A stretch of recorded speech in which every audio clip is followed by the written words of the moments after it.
Louisiana lawmakers have set the stage to once again redraw the state's congressional map. The Republican supermajority voted to delay primary elections for U.S. House and Senate races as they await a ruling from the Supreme Court. Here's a look at the potential wide-ranging impact.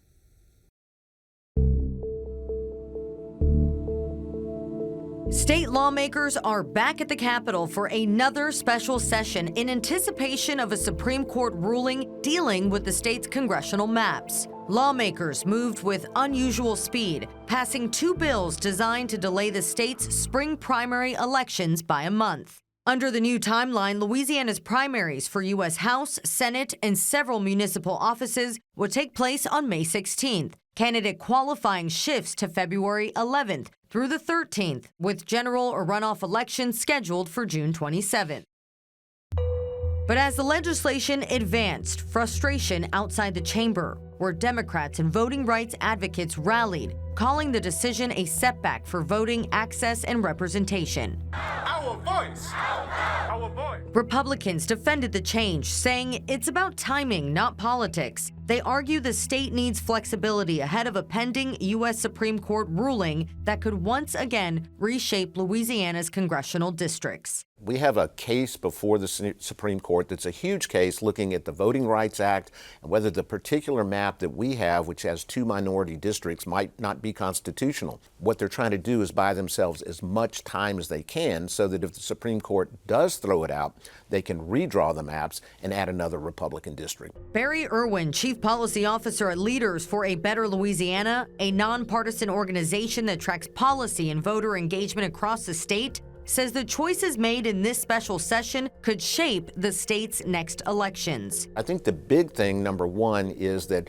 while we're trying to prepare for a very new election kind of system here in our state, going from open primaries to closed primaries, now we're going to have to say, okay, we're going to push it back another month. It will give people more time to qualify, more time for the legislature to draw maps, more times for a lot of politics if you want to get right down to it. And I think people are going to see a lot of confusion because of that. Creating confusion and the potential to shift political power across the South and nationwide.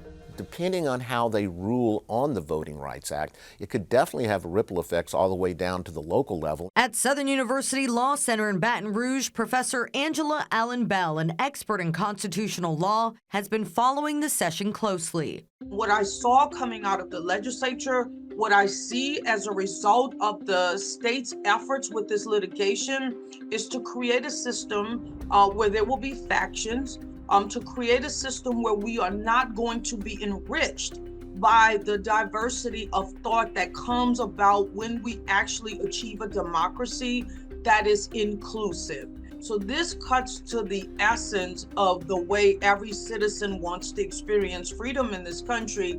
And what's important about this is making sure that the person who's chosen to be in Congress can first and foremost identify with the needs of the constituents back home. Law professor Allen Bell also says the outcome of the Supreme Court's decision could have national implications.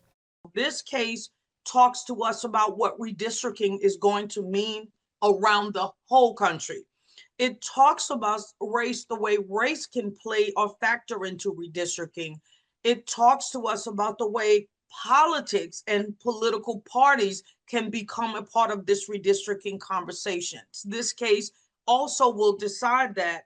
This case also will ask us, do we really want a Voting Rights Act anymore in this country? While Republicans call it a sensible move and Democrats say it's an overreach, one thing is certain, the election calendar has changed. And as Louisiana waits for the Supreme Court's decision, the political landscape continues to shift beneath it. This decision has the potential to result in what I term political apartheid, not just in Louisiana, but around the entire nation. That's how high the stakes are at this moment. In a year when every day and every vote counts, Louisiana's special session has once again put time at the center of its democracy.